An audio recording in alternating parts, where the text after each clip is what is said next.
All right, welcome everyone. My name is Kevin Collin. I'm the zoning administrator for the city of Sacramento. Joining me today is Kurt Skierski, senior planner, the lead for this project, and our presenter today.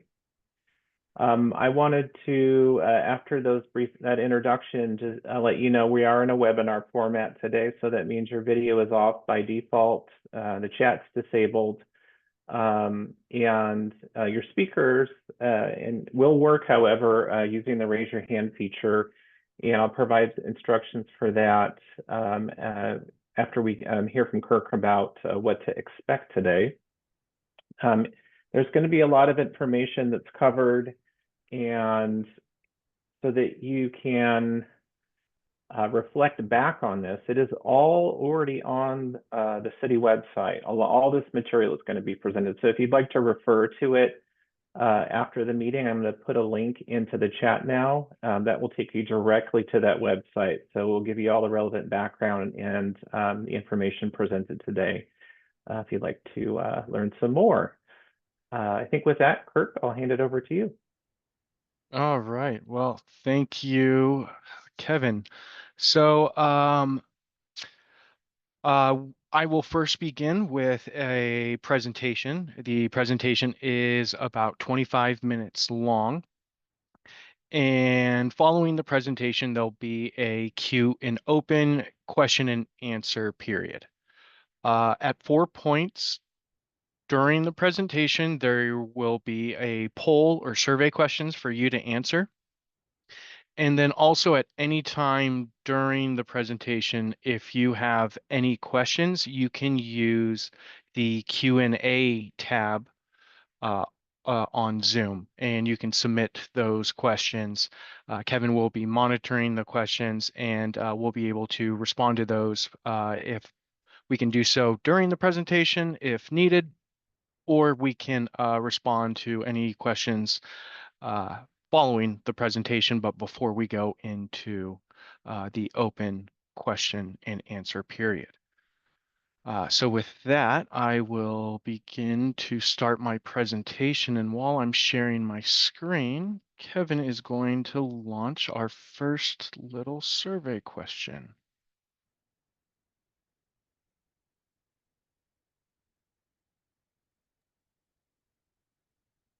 All right, hopefully that's popped up on your screens.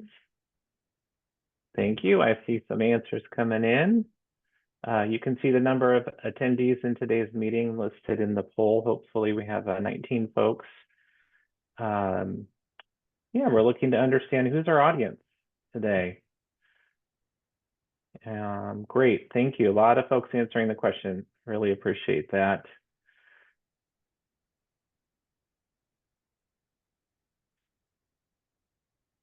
All right, we're close to almost all folks have answered the question. I will end the poll in just a few more seconds here. We'll stop at a minute just to keep us on time. Thank you. One last person if you want to answer it. If not, that's okay. Okay, we've got 18 of 19 folks responding. Okay. All right. So with that, I'm going to click share results. Should give you a sense of who's here. So it looks like a lot of folks that work in the industry, cannabis industry, some interested in getting into that, a few residents, and one neither of those. All right. Okay, well, with that, I think, we are excited for everyone to join us for a virtual workshop on the Title 17 Cannabis Amendments Project. We are currently in the community engagement phase of the project, and the purpose of today's workshop is to present staff's analysis and preliminary recommendations and gather feedback. There will be a workshop that is scheduled for the September 12th Planning and Design Commission meeting, And we will also be hosting a second virtual workshop on September 19th at 10 a.m.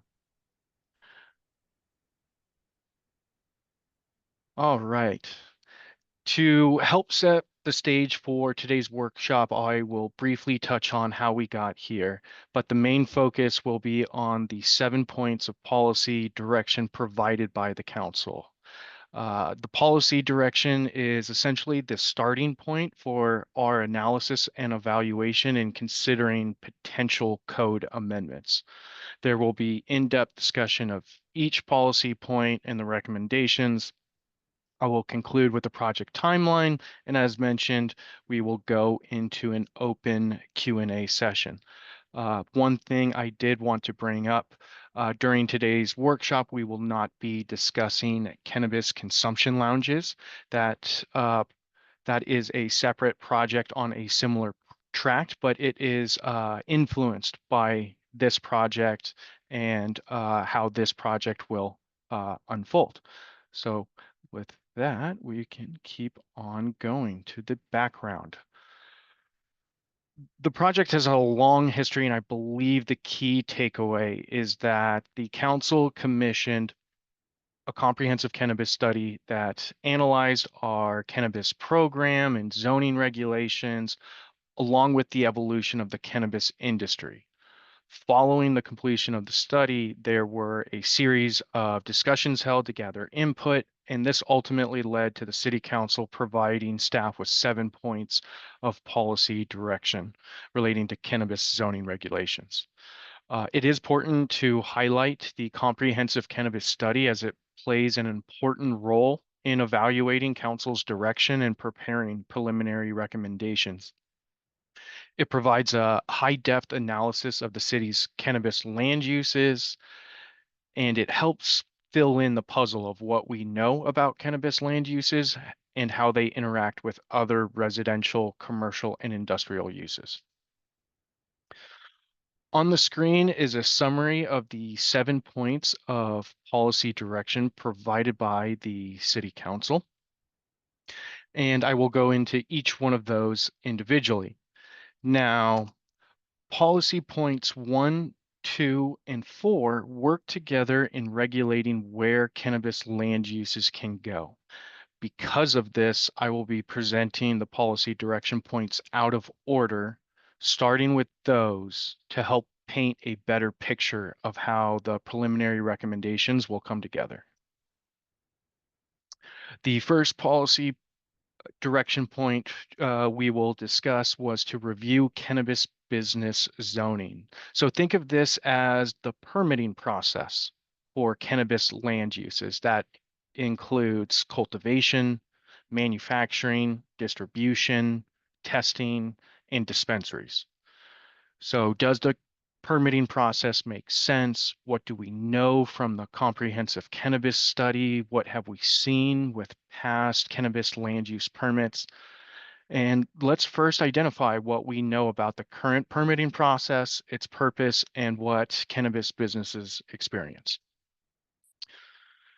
Currently, most cannabis land uses require a conditional use permit. And the purpose of a conditional use permit is to review land uses that are known to create impacts or are capable of causing problems. And because of this, conditional use permits are our highest level of discretionary review. It comes with the highest permit application fee and the longest processing times. The comprehensive cannabis study found that cannabis land uses do not create impacts or cause problems. They do not result in increases in crime and do not impact other residential, commercial, and industrial uses. When we look at what we've seen with cannabis conditional use permits and the past hearings, public discourse is not focused on specific business location or specific business practices as intended by the conditional use permit process. Instead, comments have focused on topics unrelated to land use or zoning. So this slide shows the different permitting options we can consider and what those options would entail. All land uses in the city are subject to one of the following based on location or zoning district. By right uses are uses that are beneficial to the character and nature of the zoning district. They don't require a planning permit, but do require a business license. Administrative permits are for uses that are compatible with a zoning district, but may have additional or special requirements that are ultimately verified through the admin permit process. Administrative permits are ministerial. They are pass or fail. So you either meet the requirements and get your permit or you don't. And as I previously mentioned, conditional use permits are for uses that cause impacts and can create problems. They are discretionary review to help ensure that those uses are consistent with the zone and the character of where they're being proposed.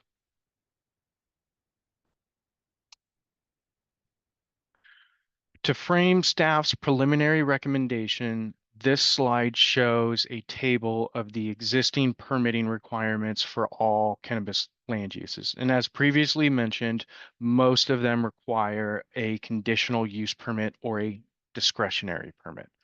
There are limited exceptions for distribution and non-volatile manufacturing. And now let's take a look at the preliminary recommendation. So we are recommending that all cannabis land uses be subject to a ministerial permit or an administrative permit in all instances. This would mean that new cannabis businesses or modifications to existing businesses would need an administrative permit as opposed to a conditional use permit. The reasoning for this recommendation was that a comprehensive cannabis study found that cannabis land uses do not cause problems or impacts, and that requiring an administrative permit aligns with what we know and what we have seen with cannabis land uses. Administrative permit still enables us to verify compliance with our standards. We also have the ability to add conditions of approval. It benefits potential applicants by providing a ministerial review process. So it removes risk and provides certainty for businesses that meet the standards. And with that, it significantly reduces the cost and the time that those applicants have to go through. Now, before we move on, we have 3 survey questions to answer.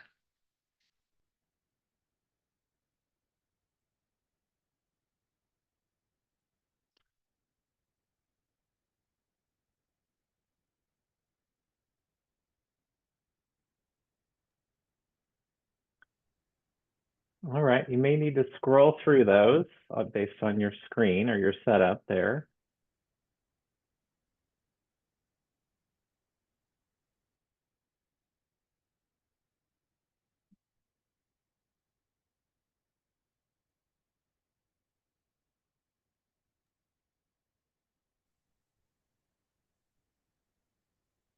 While we're waiting for answers, Kirk, I just want to let you know we did get one question in the Q&A that I think we can hold until the end of the presentation.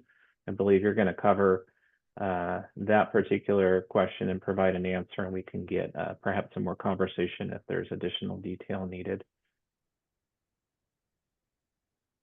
Okay. All right, about a third of you have gotten to the end. Thank you so much. Appreciate that feedback.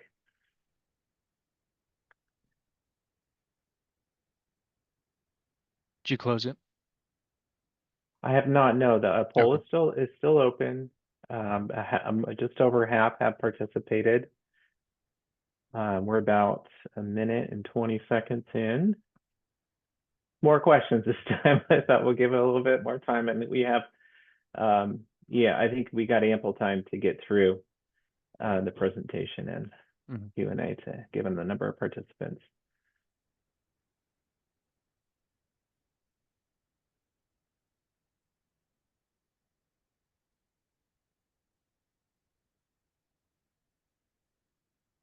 All right, great. And the numbers keep going up.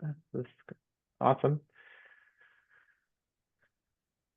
We're at 80%. 2 minutes in. If anyone else wants to answer the poll questions, we appreciate it.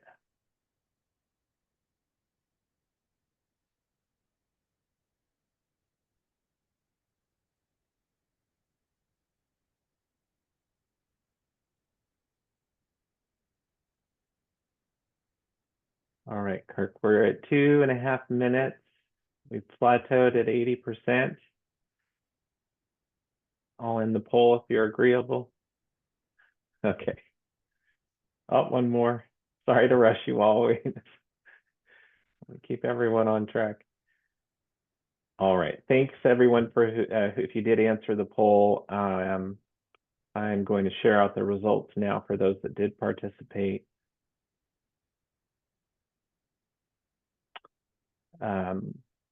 Yeah, it looks like half of those in attendance support the application of uniform standards rather than unique or individual requirements project by project.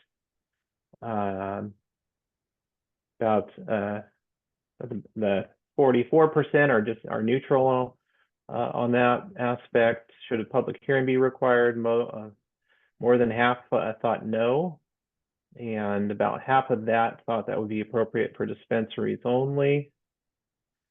In terms of participation in prior conditional use permit applications processing, looks like some of you have submitted comments. You've gotten a notice, perhaps one of you has, and you've prompted you to participate. And a few of you have submitted applications, and just a couple have not yet. But thank you all for your answers. Appreciate that. I'll hand it back to you, Kirk. Excellent. Let's keep on moving. Okay, the next policy direction we're going to discuss was to consider additional zones for dispensaries. So storefront dispensaries and delivery only dispensaries.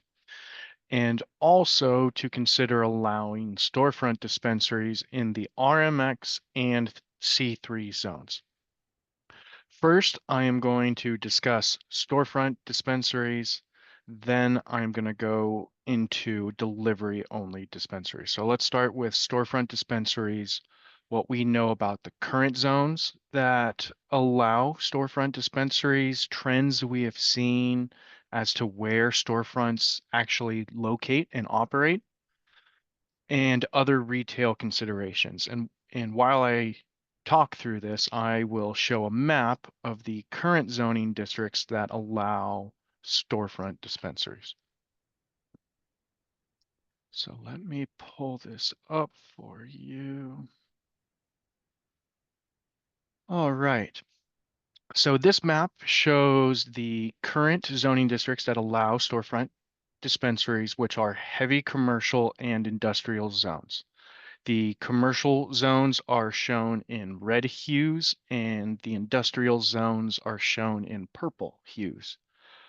Looking at the current zoning districts that allow storefront dispensaries, industrial zones make up more than double the available land for dispensaries than commercial zones. This means that when a storefront dispensary is considering where to locate in Sacramento, there are more opportunities in industrial areas. So where are the city's industrial areas mostly? Well, council districts 2 and 6 have most of the industrial zoning in the city. They also have the most storefront dispensaries in the city. And while staff was analyzing storefront zoning and existing dispensaries, we noticed a trend in that the central city appears to be highly desirable for dispensary owners. The central city makes up a small percentage of land zoned for storefront dispensaries, but makes up more than 30% of the city's total storefront dispensaries. So let's take a look at the available zoning districts that do not allow storefront dispensaries that could be considered.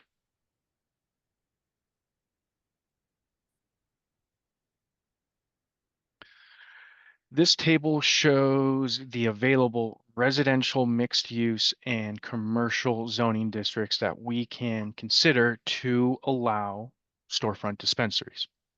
Now, generally categorizing storefront dispensaries as a retail type use provides direction in considering additional zones to potentially allow for storefront dispensaries, meaning that viewing a storefront dispensary as a retail use will help narrow down the additional zones to consider, but still require evaluation of the intent and character of those zones.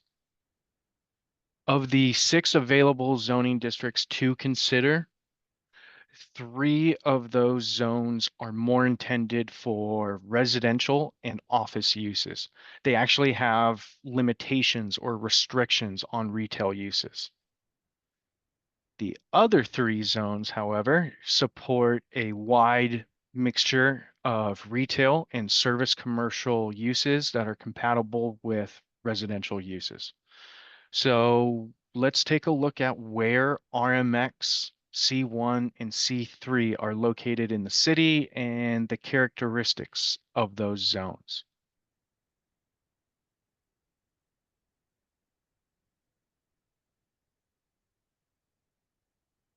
Okay, RMX, C1, and C3 are mainly located in the central city and south, but includes areas evenly dispersed throughout the city. C3 is entirely located within the central city or Council District 4 and makes up the city's economic and tourism core. RMX is also primarily located within Council District 4, but it can be found in the south and the north of the city. C1 makes up a very small percentage of commercial zones and is evenly dispersed throughout the city, typically integrated into residential neighborhoods. Now, when we look at these zones and their characteristics, we see that they're located in commercial and tourism hubs with access to transit, integrated into residential areas, and in proximity to a mixture of uses, all ideal characteristics for retail uses. And because of this, staff is recommending to add the RMX, C1, and C3 zones to the zoning districts that allow storefront dispensaries. And so the next map that I'm going to show you will show all of the current zones that allow storefront dispensaries plus RMX, C1, and C3.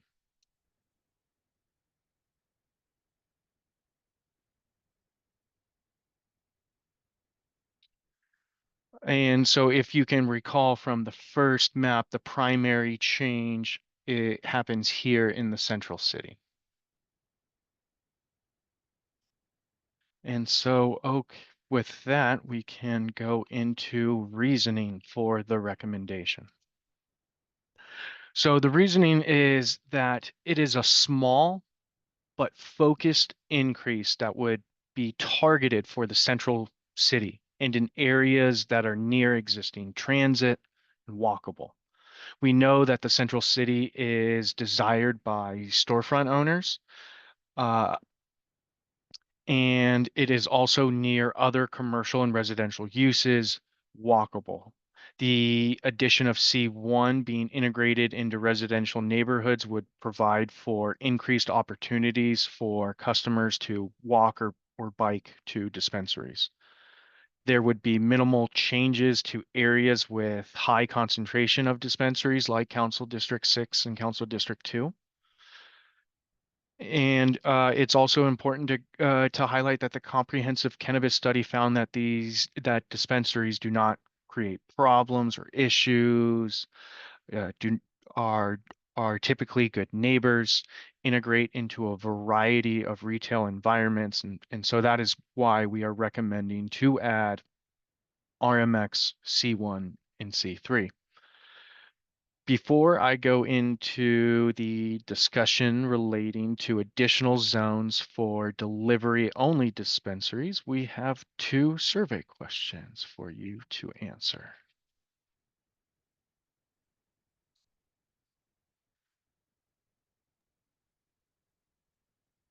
Right.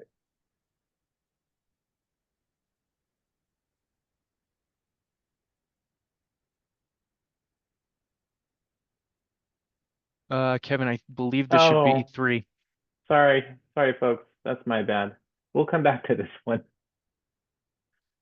The survey questions? Yeah, I launched the wrong one. That's my bad. Okay, number three. Starting over.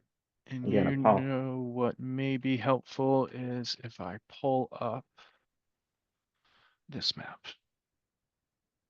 while thank you. That's great. they answer.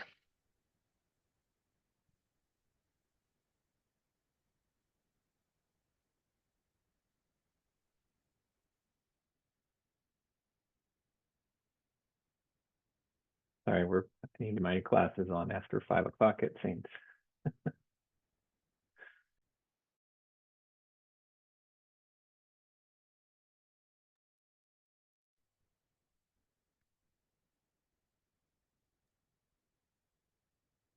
All right, we're pushing over half that have participated in the poll so far. Thank you so much.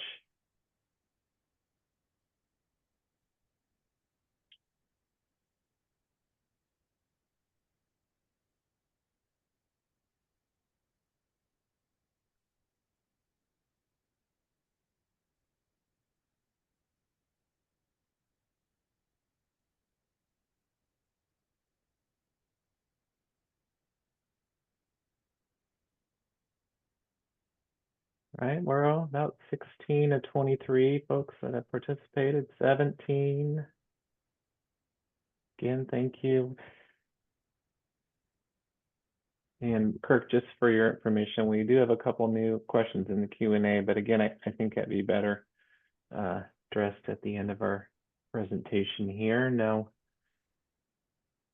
nothing burning that I think adds to the understanding of your points. All right, we're at 19 to 23, couple minutes so far. Let's see, I'll just put a last call out there. If anyone would like to answer the third poll, those two questions, please do so.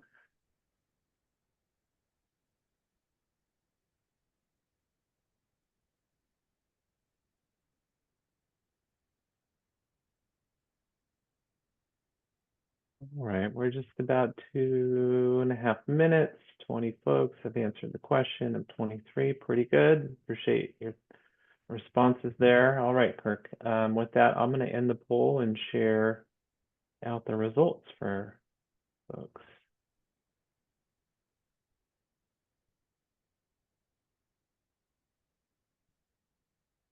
You see the answers on your screen, Kirk? I do. Yeah, so just narrating what I'm seeing on the screen, it looks like most of those that participated support the additional zones recommended. A few do not support adding all three. If you didn't answer yes to the well, which districts would you support adding? And so there are options for districts to select. Interesting is the other responses. So perhaps we can get to the to what's going on there in the Q&A. But I think with that, I'll hand it back to you.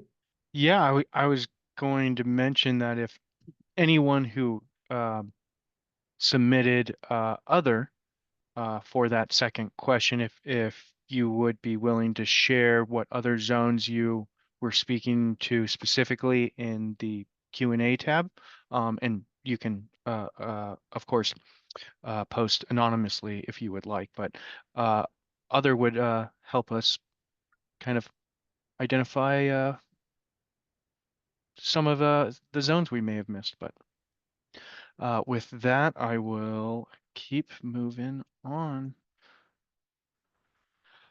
Okay, so at this time, we are not recommending any additional zoning districts to allow delivery-only dispensaries. The majority of delivery-only dispensaries are located in industrial areas, which appear to be better suited for business operational needs.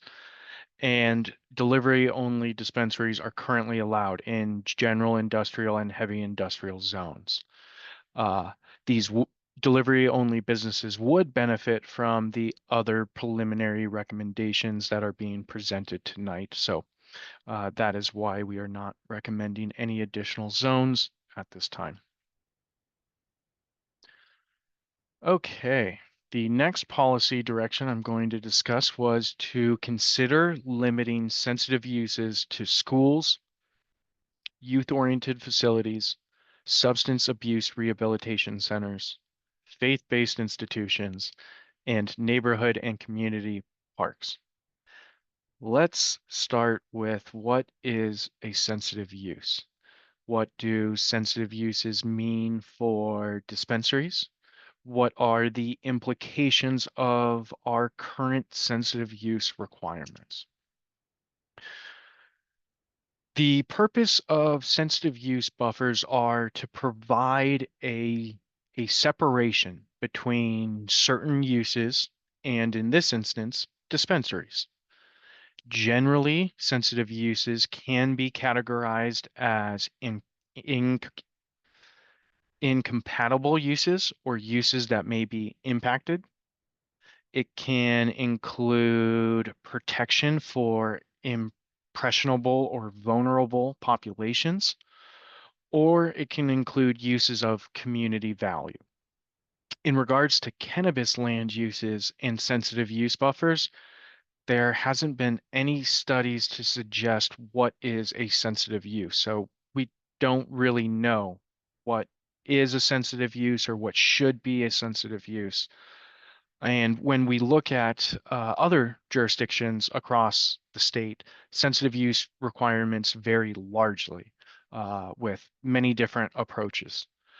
Most jurisdictions generally follow the state's model and add additional uses of community value, such as parks and playgrounds. The next map will show all of the current sensitive uses staff was able to verify in their 600-foot buffer.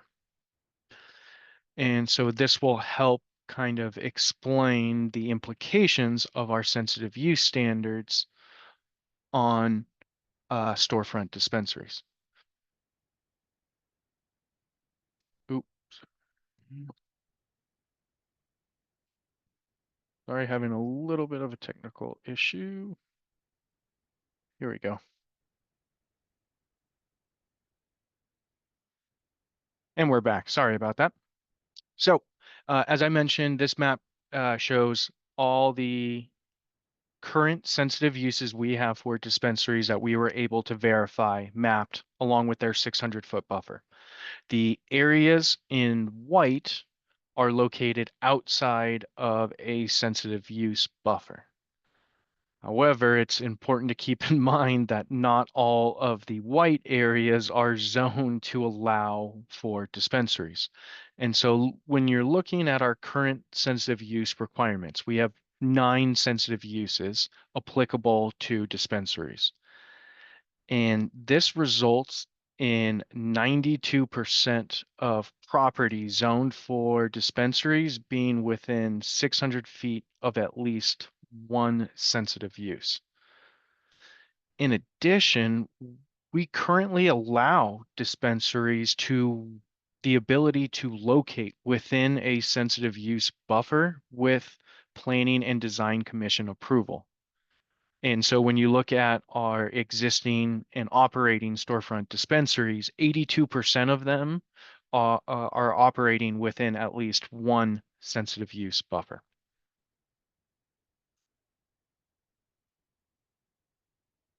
Okay, So here is a table of the current sensitive uses separated by cannabis land use. Right now, we are going to focus on dispensaries. So on the screen, you'll see dispensary sensitive uses within the red box.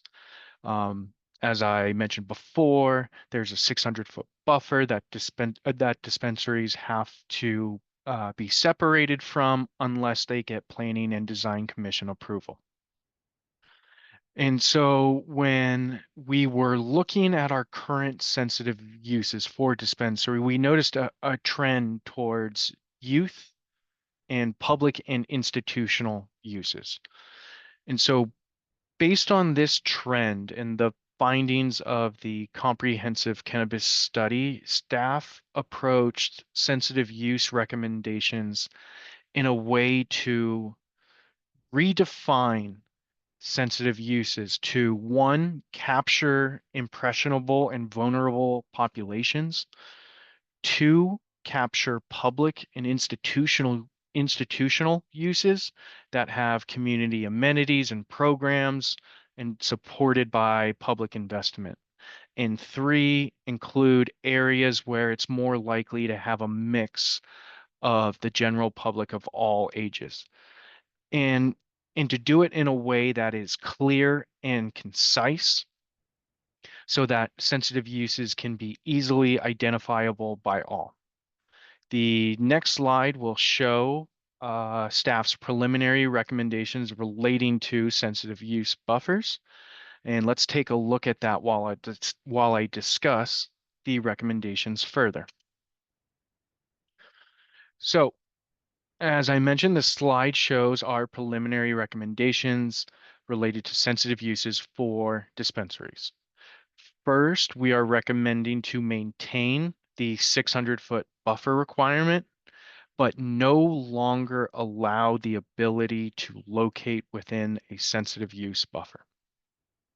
We are not recommending any changes to schools or substance abuse rehabilitation centers. Council's direction was to include neighborhood and community parks, but staff is also recommending to include regional parks because these parks represent some of the city's largest with increased youth and community amenities. In addition, the council's direction also included youth-oriented facilities. It's staff's opinion that that would be best approached by redefining what exactly is a youth-oriented facility and defining those as community centers and libraries. Community centers and libraries would provide a clearer definition, it's identifiable, and it includes uses with community and youth amenities and other programs. Other youth-oriented facilities such as zoos, amusement parks, pools, sports fields, those are captured by the neighborhood, community, and regional parks recommendation. Let's see here. Council's direction also included considering faith-based institutions as a sensitive use. And when we look at faith-based institutions and existing dispensaries, almost half of existing dispensaries are within 600 feet of a faith-based institution. We have not seen or heard of any conflicts between these two uses, and there hasn't been instances of opposition of dispensaries locating adjacent to a faith-based institution. Rather, they have opposition has focused on other comments unrelated to land use and zoning. And so the preliminary recommendations related to dispensary sensitive uses would reduce the number of properties currently within a sensitive use buffer by 50%. But dispensaries would no longer be able to locate within a sensitive use. So now let's take a look at a map of the recommended sensitive uses.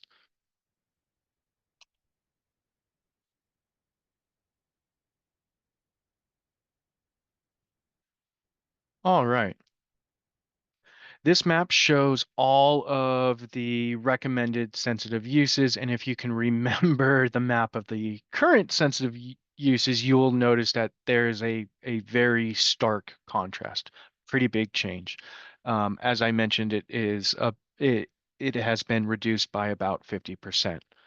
And uh, staff feels the recommendation would clarify and make it easy to verify sensitive uses while providing a physical separation from dispensaries and youth and public uses of community value.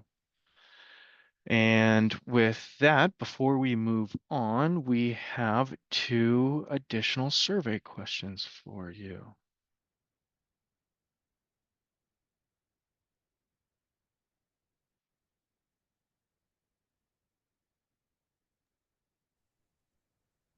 All right, final and last poll here, folks. Thanks for your effort and contribution. Kirk, I just want to note time as well while folks are responding. We're at 6:45. You know, these are the three big topics to get through. All right, I see answers coming in. Thank you. It's about a quarter of folks that have responded so far.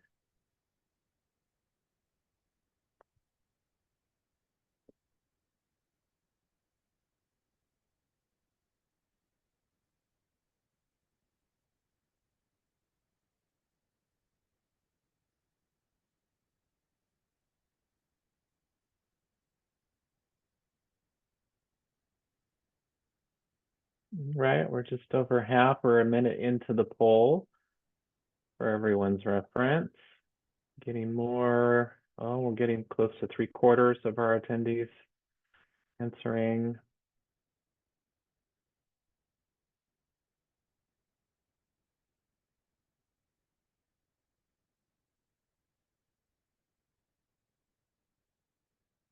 All right, 19 of 25.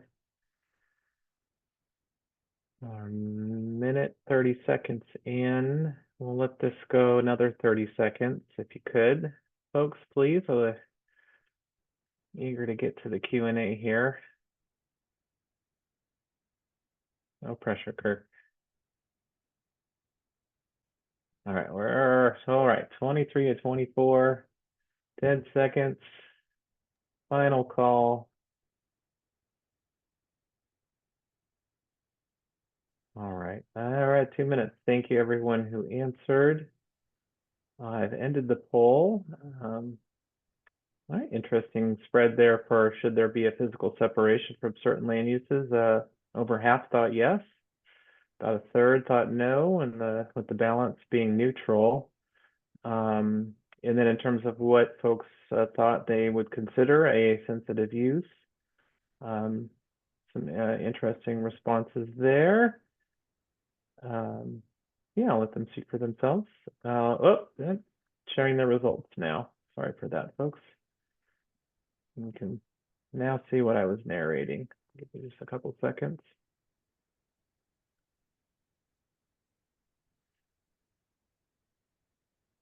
All right, Kirk, I'll hand it back to you in the interest of time. All right, we are in the home stretch here. So right now I'm going to finish with staff's preliminary recommendations relating to sensitive uses for cannabis production uses. So those are cultivation, manufacturing, and distribution. Currently, sensitive uses for cannabis production include schools and neighborhood and community parks. The preliminary recommendation is to remove neighborhood and community parks as a sensitive use for cannabis production businesses. This is because there are minimal instances of production uses being near parks. We only have 4 out of 243 businesses that are within 600 feet of a park. When you look at cannabis production uses, all of the activities occur within a building or secured areas. They're not open to the public or have retail sales. So you wouldn't really necessarily know the difference between a cannabis production use and an adjacent industrial use. So with that, our recommendation is to remove neighborhood and community parks. Okay. We are now in the home stretch. The next policy direction we are going to discuss was consider the suitability of mixed light cannabis uses. So, mixed light facilities are essentially cultivation sites that have a translucent roof. So, they differ slightly from conventional buildings and conventional construction by having an opaque and translucent roof. Cannabis cultivation is our largest business sector, and we have heard concerns in the past around these types of mixed light facilities related to light pollution, odor, and building reuse. So let's first identify mixed light facilities within the city. In the past 8 years, the city has seen two applications for mixed light facilities. Of the two, only one facility has been constructed and is currently in operation. The other facility was never constructed and the conditional use permit has since expired. So our recommendation is to make no changes at this time, to make no code amendments. That would mean that mixed light uses may be allowed in the future, subject to site plan and design review approval. The reasoning for that is we've had minimal instances of these types of facilities over the last 8 years. And we've actually seen a recent slowdown in cultivation applications.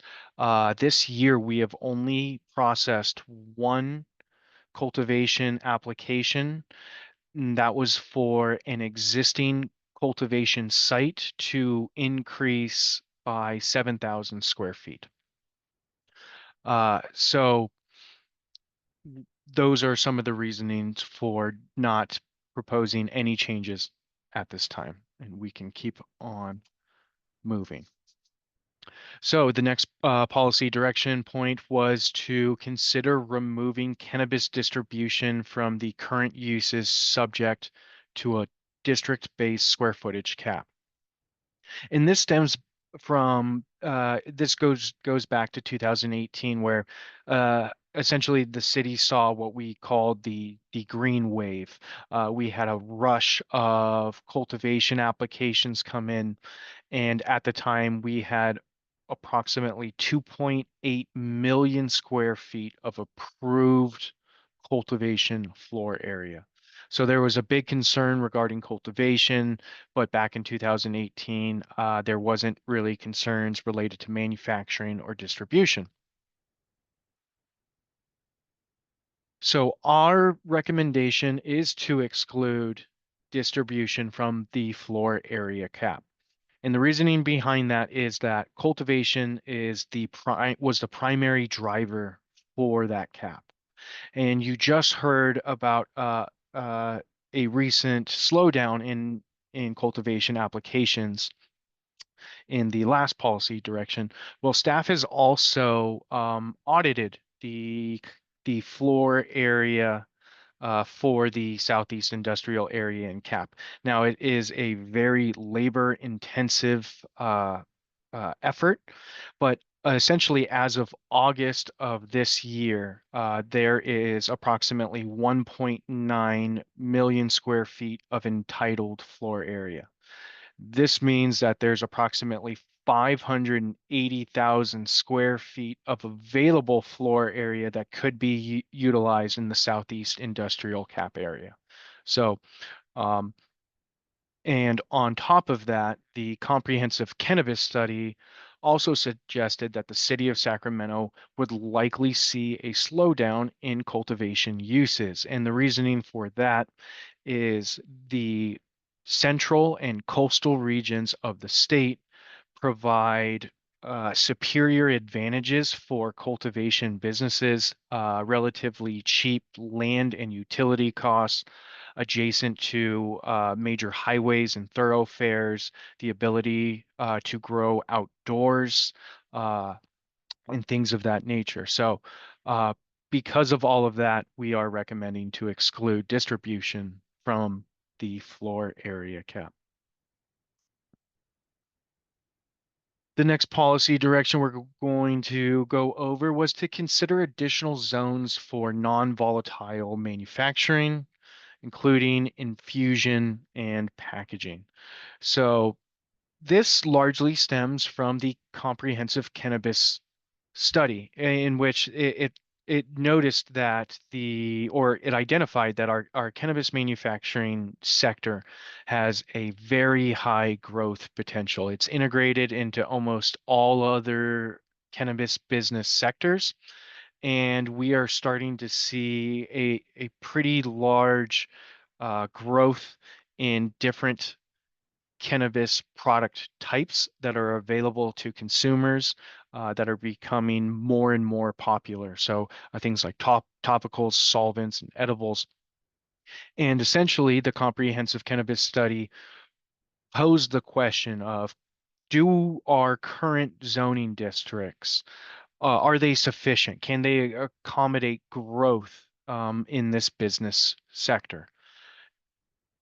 Non-volatile manufacturing is allowed in all of our industrial zones, along with C2 and C4. However, we currently require non-volatile extraction to be permitted through the conditional use permit process. And so with that, our recommendation is not to add any additional zones for non-volatile manufacturing. As I mentioned, they're already allowed in all of our industrial zones, and our industrial zones are best suited for manufacturing operational needs. Uh, the non-volatile manufacturings would benefit by the recommendations to change uh, the conditional use permit requirement for extraction from a conditional use permit to an administrative permit. Okay, and I believe we are in our last one. And so this policy direction point was to consider zoning and a permit type for cannabis research and development.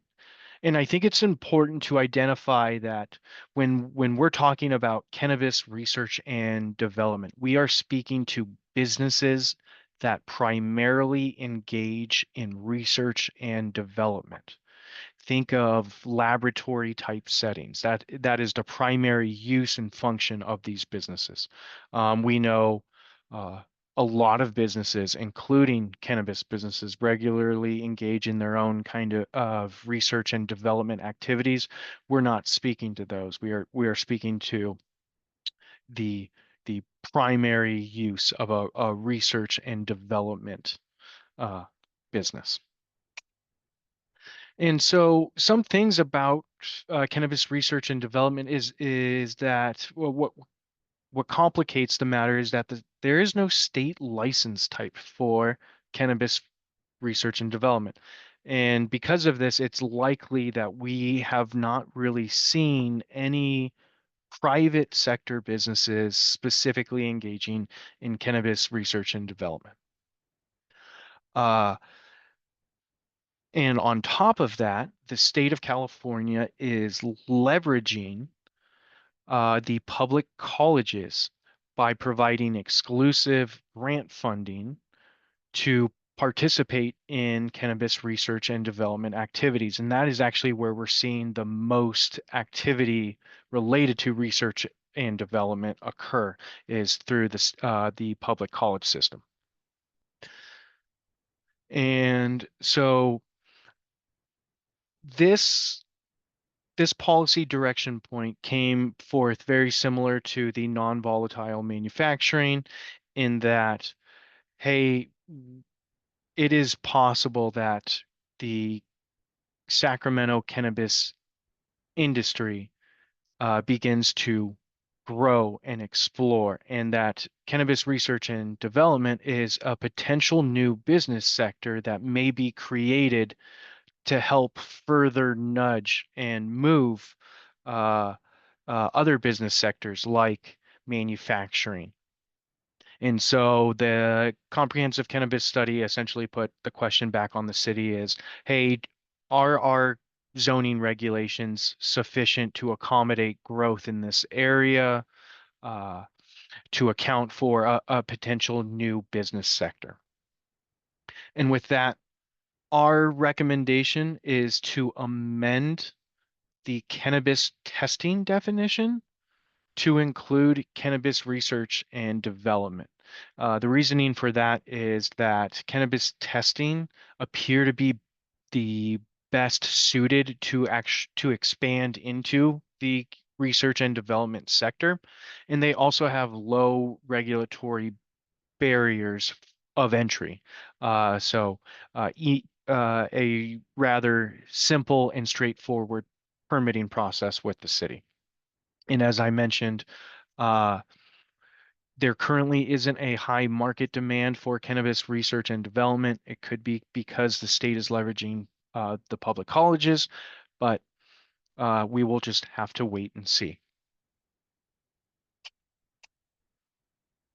All right, wrapping up here. So project timeline, as I mentioned earlier, we do have two upcoming activities, essentially the next two Thursdays.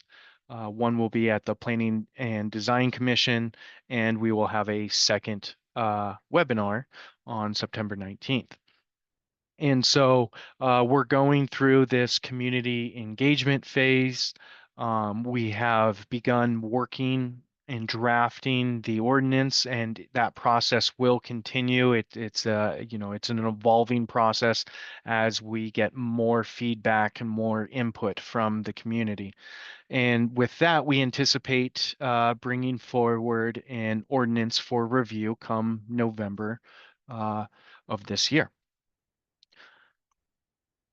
And I know Kevin mentioned it at the beginning of the presentation, but I do want to plug the project website one more time. So the project website is found on Planning Division's webpage under Major Planning Projects.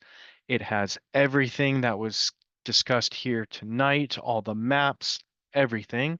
And there's also an email notification sign up if you're interested in being alerted of upcoming meetings and other workshops. And with that, I will conclude my presentation.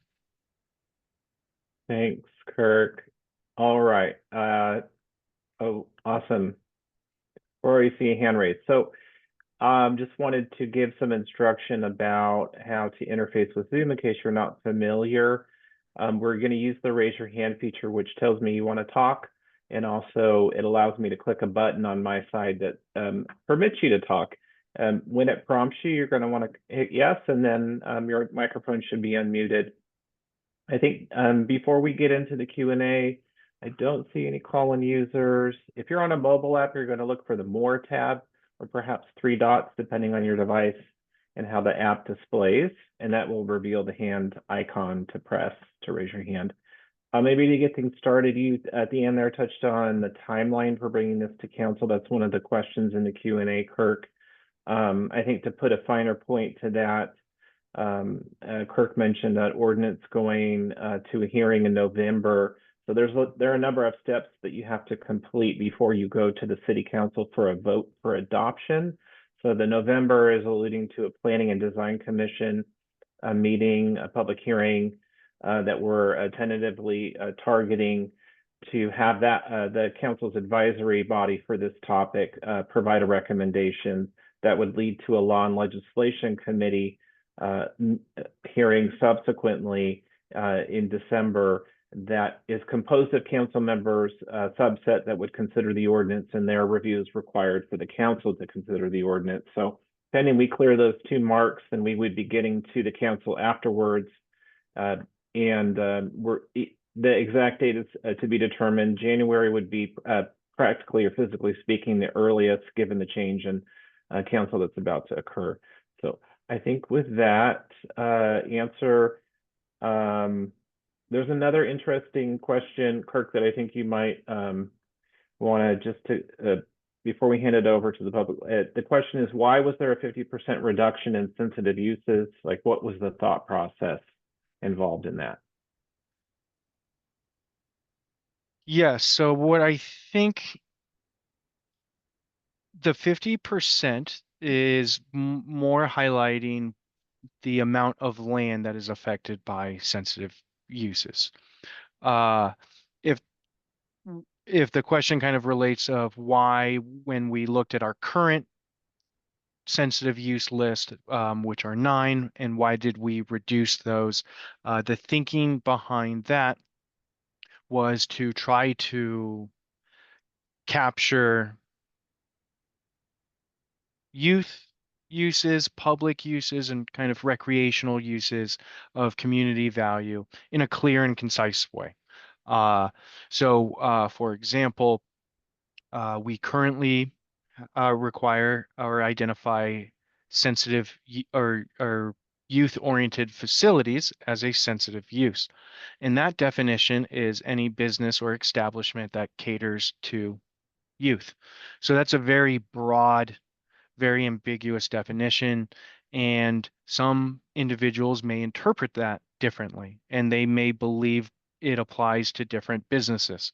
So the thinking was to try to clean up and redefine our sensitive uses and to capture areas where we see youth and the general public mixing um, and uses of community value. Got it.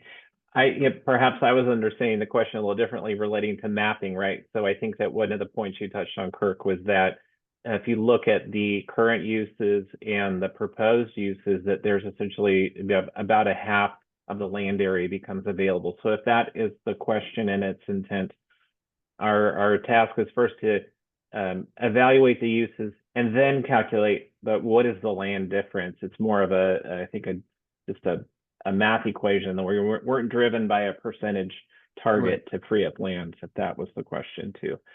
So I just want to clarify that. Uses first, and then what does it turn out to be? That's just a fun fact to share. Okay, with that, Zion, thanks for your patience. I'm going to click a lot of talk on my end. Thanks for joining us today. Yeah, hi, can you hear me? We can. So, Welcome. okay, so I have 2 questions. The first one, I know you guys said, once you finish with this, the whole point was to not have the CUP. So what about for those, who already paid for the CUP? Are they gonna reimburse us with the money that we paid? Also, the second question I have is for me as a Shashamane institution. That was the whole point of is really one of part of what I do is research and development with UC Davis and maybe with Kaiser Hospital. So how do I get involved in that, to be able to use my facility in order to, because I'll be building cultivation that has 10 rooms. So one of the room I was going to dedicate it to research and development and work with UC Davis. So what do you recommend I should do with that? Okay, so I will start with the first question. And essentially, we were getting at, hey, I may have gone through the conditional use permit process. I was approved. I had to pay money for that. And if our recommendations go through, it would now require an administrative permit. And would those individuals be reimbursed? So ultimately, from a high level, the answer is no. However, with that being said, you would be able to have the ability to switch your conditional use permit for an administrative permit if you would like. Otherwise, your conditional use permit would remain valid. And you would be subject to the requirements that are, or the conditions that are within that previously approved conditional use permit. And Kirk, yes, oh, sorry to interrupt. Did you want to, before you switched, I wanted to just elaborate on that. Were you done now? yes, Sorry for that. I think maybe just to add to that a little bit is that I mean, as Kirk mentioned, there are many businesses with conditional use permits that exist. And so as sort of reforming the permit process, if that goes through, we're going to be very careful and mindful of what potential legal nonconformities are created for existing businesses and what that would mean with regard to changes to your business practice. Continuing your business is not going to be affected in any way, shape, or form. So your CUP will remain valid. Its terms and conditions will continue to apply. I think where we're going to focus our attention is what happens when you propose to change your business. And so I think our objective is to apply the new standards and then provide a process for you to navigate that with the least amount of burden moving forward. So I just want to add to that. Back to you, Kirk. yes. Okay, and the second question was related to research and development. And I just wanted to remind you that the policy direction that we were given was to look at businesses who primarily engage in research and development. And they are in a laboratory setting, and that is all that they do. From what you described, it sounds like you want to provide, you mainly want to do a cultivation site, and you'll have a plot or two in which UC Davis may want to have some, might want to use as an experimental plot. The primary use of what you're describing is cultivation. It's, yes, you are doing research and development activities, but that occurs today and will be able to continue in the future. So, whether it is a distribution business that is trying out a new packaging material, or a manufacturer that wants to try a different temperature or solvent. So those types of research and development activities occur throughout all businesses and won't be affected. All right, thanks, Kirk. Hopefully that answered your question, Zion. I do see one other hand raised. If anyone else would like to speak, I see Deanna Garcia. Welcome. Thank you and good evening. What about the current businesses who have conditional use permits when they get ready to expire? So when they expire, the conditional use permit will it just kind of dissolve and we won't have to do anything else? And then what about when like our business operating permit comes due, or how will that affect existing businesses? Deanna, are you operating today? Yes. Okay, your CUP never expires so long as you keep operating. Really? Okay, wonderful. It runs with the land forever and ever unless you stop for 2 years plus 1 day. Okay, well, wonderful to know. Okay, Yeah. thank you for that clarification. Yeah, Yep. You're welcome. And won't Cool. have any effect on your business operation. That is wonderful. That was my main concern, so glad to know that. Any other questions, or was that it? No, that was it. I was just concerned about, moving forward and not getting tied up with something new. Got it. All right. Well, thank you. You think of Thank anything you. new, raise your hand. All right, Carla, thanks for your raising your hand. Welcome. Hello. Good Hi. evening. Oh, hi. Okay. I had a question, two questions. My question was about the 50% reduction in the sensitive use, and I think you answered it, but Mm. I guess maybe I wasn't clear when I put it. Is that to Mhm. allow for more permitting? Is that, it seems like that's the case. Obviously, if you're reducing the amount of sensitive use in the community next to, I don't know, parks, churches, and stuff like that, then there would be room to open up for more permitting, more dispensaries. Is that correct? So, what I would say is when you look at dispensaries and how they can begin operation, there are two components to being able to open your doors. The first component is a land use entitlement or a planning permit. So currently we require a conditional use permit. So to open your doors, you would need that.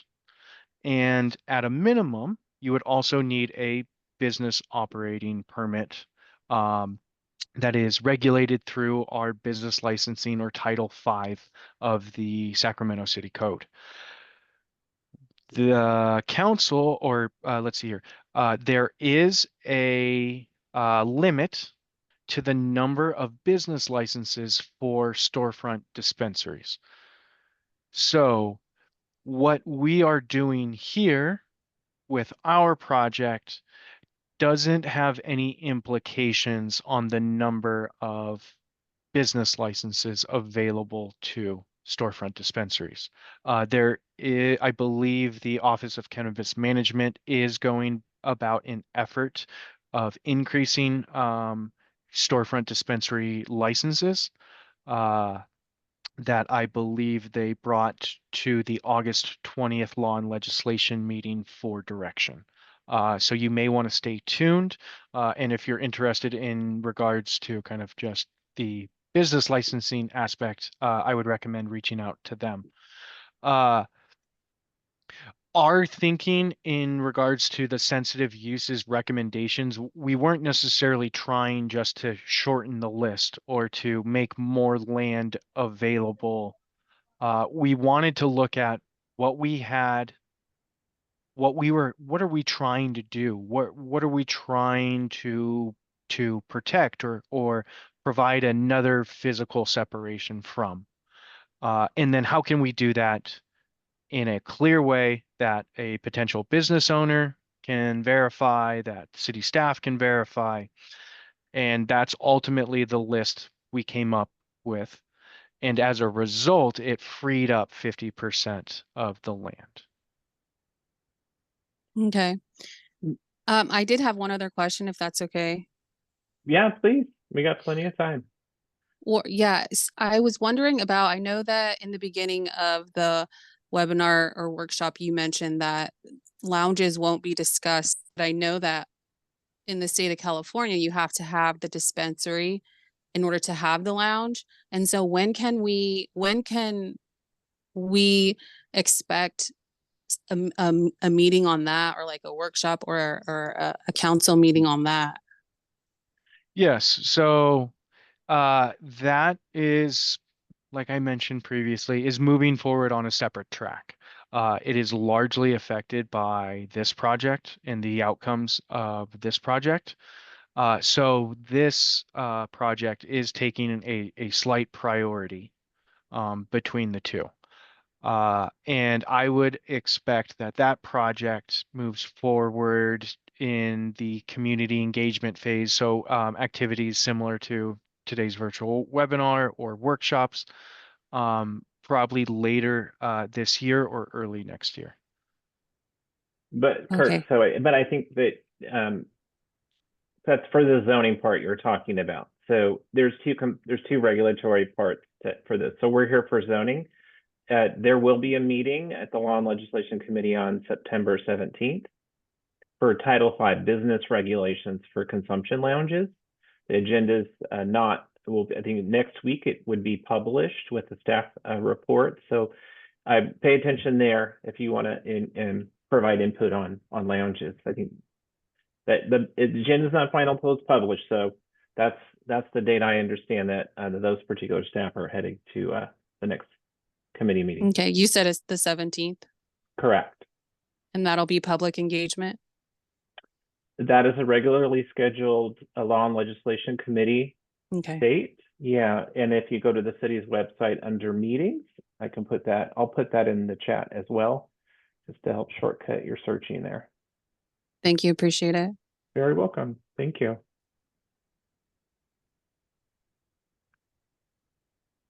All right, Kirk, I see Doyle next on my list.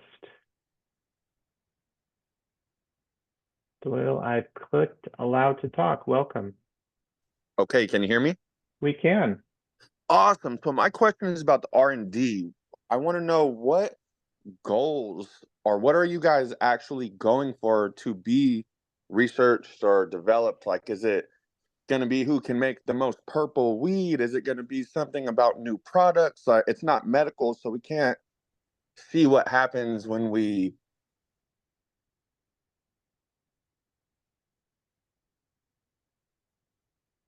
Oh, I think We Doyle, cut out. we lost you. Your sound. Can you hear me? We can now. You're back. All right. So yeah, I was just wondering, like, what are we researching? What are we trying to figure out? It's not going to be who can is it how purple can we make the weed to sell it better, or what are your guys' goals in that department or ideas even?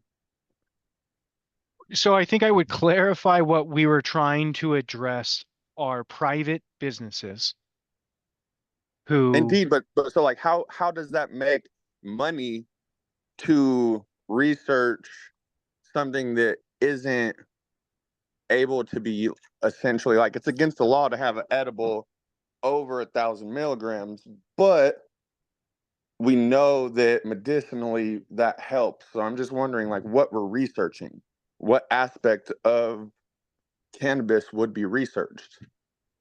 whatever that private business was hired to research. Okay, so it's more private work. I'm not going to be able to just open a business and uh, I'm trying to figure out what's the money what business does that? Like, how are you going to make money off of that? Yes, that's a very good question. And it's one of the reasons we were only recommending to amend our cannabis testing definition is that we haven't really seen any businesses in the private sector that solely engage in research and development. Like Snap, right go- now, if I was able to make tinctures that had healing elements, then I could charge people to come in, see if it helped with whatever their issues were, but that's not really a lot. Kirk, I wonder if perhaps this could be something like the cannabis study has a discussion on R&D, right? I think that might be helpful to Doyle to understand the context. Why did this even elevate to point of direction? Yeah, because I mean, we could I consider myself to be somewhat of a weed scientist, so I would love to be able to actually do some research and development. I just feel like there has to be some sort of actual guidelines to what we're allowed to do. yes, and that's a difficult aspect because there is no state license for cannabis research and development. There's no other jurisdiction that has a definition of what cannabis research and development is. So I think this question was just posed to us a little bit early in the evolution of this business sector. So Because I mean, I have 100 different ways that I personally could breed strains. I could make different types of oils. I could make them into different edibles for different reasons of different ways that people could ingest them. I want to know how I'm going to actually pay the bills doing that. maybe a way to frame this, Kirk and Doyle, is that R&D is about discovery and learning, and perhaps finding new products and not retailing or wholesaling or engaging in the commercial aspect of this, and being the retail, the manufacturer. Like, so you described creating tinctures, that could be a manufacturer. If you're a cultivator, you're crossbreeding, you're built, you have different strains, and that you develop into products through the manufacturing process. So yeah, I think if we could help point you to the R&D discussion in the cannabis study, Kirk's contact info is on the webpage in the chat. Be happy to talk some more about this with you. Sound good? Oh, all right. I lost Doyle again. Doyle, raise your hand again if you want to chat some more. I see a few new questions that are in the Q&A.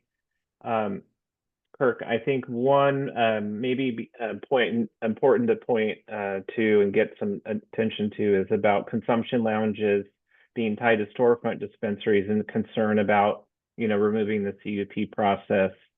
I think relative to that question, it's anonymous, but as Kirk mentioned, there is a maximum number of business operating permits that are provided to dispensaries that would in turn be allowed for lounges. If lounges are allowed, that is a separate conversation that is occurring at the council. Well, if it elevates to council, where we don't know at this point as planners in the community development department, will there be a cap or a set number of lounge permits or not, or will it be all of those? So I just would encourage you to participate in those discussions that are occurring separately under Title 5, September 17th Law and Ledge Committee meeting. But yeah, no, I do hear your concern and just wanted to speak to that. I see another hand raised, Mindy Galloway. I'm clicking allow to talk.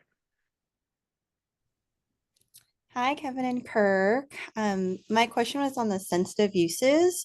I was just curious on why the other dispensaries were removed as a sensitive use in the permit process. Yes, that is a very good question. So when we were looking at that, that was actually the least occurring sensitive use buffer that we found among existing storefront dispensaries. So I believe there is only, let's see here, only 3 of 36 operating dispensaries that are within 600 feet of each other. So we felt that it wasn't a common occurrence, and it appears that competition and trying to share the market is detering dispensaries from opening in close proximity to one another. And again, the total number of business operating permits that's allowed will address any questions that relate to the total number of dispensaries, but that factors into it as well. Okay. Okay. Thank you. Yeah, you're welcome. All right. Anyone else like to pose a question? Please use the raise your hand feature.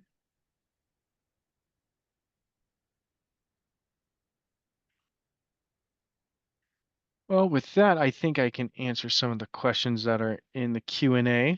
Thank you, sir. Okay, so someone was wondering what are Type S and Type T distribution licenses that are currently allowed by right in the permitting process.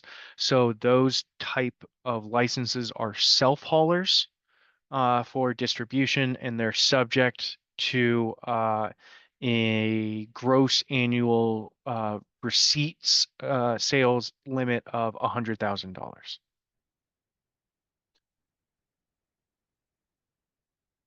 Okay. Someone had a question about District 3 and kind of raised a point that District 3 has the least amount of cannabis businesses. Would the city consider looking at appropriate zones in this district for cannabis businesses? And so one of the things we noticed, specifically as it relates to District 3, is District 3 has a very large portion of what is called OB zones and EC zones. So that is office and building zoning district and the employment center district. So a very high amount of those two zones districts specifically, along with residential scattered in a good amount of parks and schools. And so one of the factors related to the OB and EC zones is that they are more intended for office and employment generating uses. They actually have restrictions and limitations on retail uses. So that is one of the reasons why our recommendations don't necessarily have huge implications for Council District 3.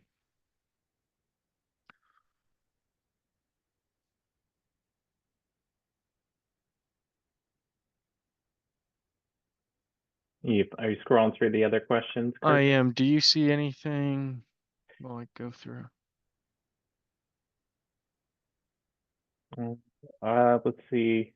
I see a new question about concerns about the market getting oversaturated. I think that let's take that question first. I think that's a factor considering the sensitive uses. But really the ultimate number of dispensaries possible is restricted by Title V or the business operating permit process. So, so the total number is set there. There is no more possible beyond that number, and we're not at the total to the state. So that's, I think, a thought there. There was a separate question about, and it's anonymous, so I may have to interpret a little about existing permits moving to an area before equity has an opportunity. So there's a separate core program. I guess what I'm thinking there is that conditional use permits, administrative permits, anything that's a permit under Title 17 zoning is the property of the land, the dirt. It is person or business entity neutral, and that's pursuant to legal requirements. We cannot pick and choose the person or business that is the right one for a particular location. It's the land use and its characteristics. It's the development, how much, how little, where. So it is not a consideration that's legally permissible. There is a separate process. It is legally permissible under the business regulations of the city. So I thought I want to mention that so you understand what our parameters are. Let's see. What about, have you informed neighborhood associations and church leaders of this proposal? Kurt, could Okay. you? Yeah, so we have put out a general information regarding tonight's webinar, the project website, how to get involved, and that went out to our registered neighborhood association groups. We have also reached out to the Sacramento area congregations together to inform them of this project and plan to do some additional outreach to other faith-based institutions. Thank you, Kirk.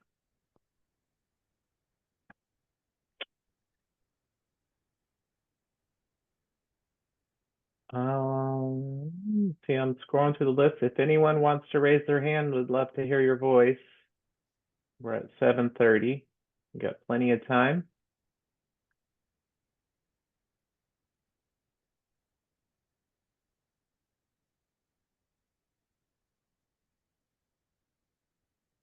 All right, few comments. Thank you for your comments in there.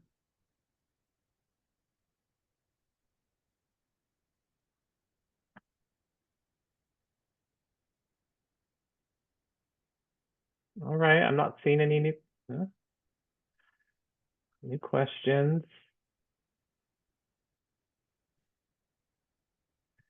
No hands raised. All right, Kirk, it's a little, okay, thank you, Angelica. It's a little awkward being up here on the stage and not seeing the audience or hearing them. Right. Thank you for raising your hand. Okay. Hi, Kirk. Hi, Kevin. Thanks for you guys for the thorough presentation. It was great. I did send in the question about District 3, but I think I kind of pigeonholed myself in a D3. I really wanted to say I wanted to see more zones than what was recommended during the presentation. I don't think it adds enough. And I was hoping, or just seeing if you guys would consider looking at like more retail areas, right? So I know we talked about D3, but like there's the Natomas Marketplace that's like far from schools and parks, but you know, it's a high retail area. It's got like a movie theater and restaurants. And if you guys are looking at zones that allow other kinds of retail. All right. Thank you for adding to that and clarifying.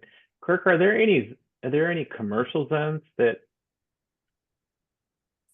I think there are very few that exist So already. the We didn't include.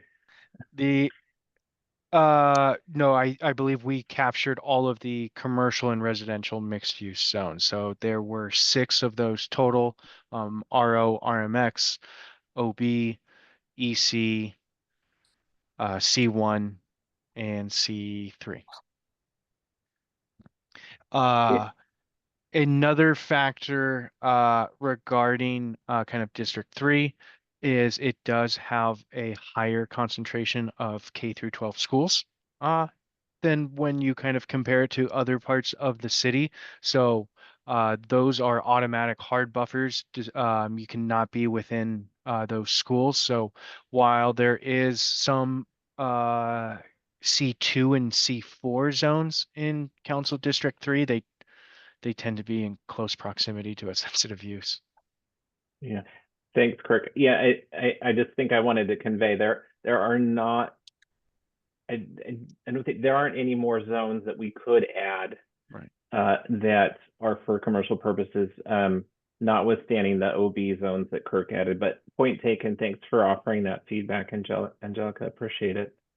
Did you have any other comments or questions? Yes, I just had one last good. last question. So you guys also covered research and development as potentially a new license. Are you guys also considering adding zoning for processing license, which is a license issued by the Department of Cannabis Control, just to mirror the state? Yes, we are. Okay. Thanks. That came out of our engagement process to date. So it's not a specific point of council direction, but I do appreciate the folks that have brought that to our attention. It's on our minds. So yeah, thanks for also mentioning it. If you wanted to talk more about it, you could certainly reach out to Kirk and continue to discuss. Okay. All right. Thank you. Those are my only questions. Great. Thank you so much for joining. Appreciate your time.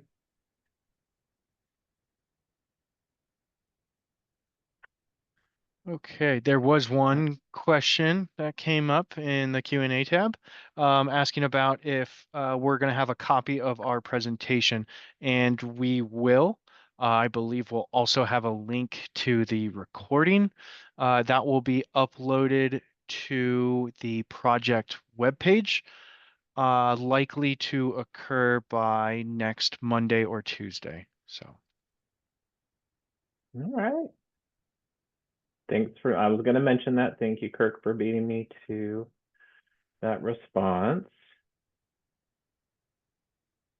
All right. I thank you, everyone, for joining. Appreciate your time, your valuable time.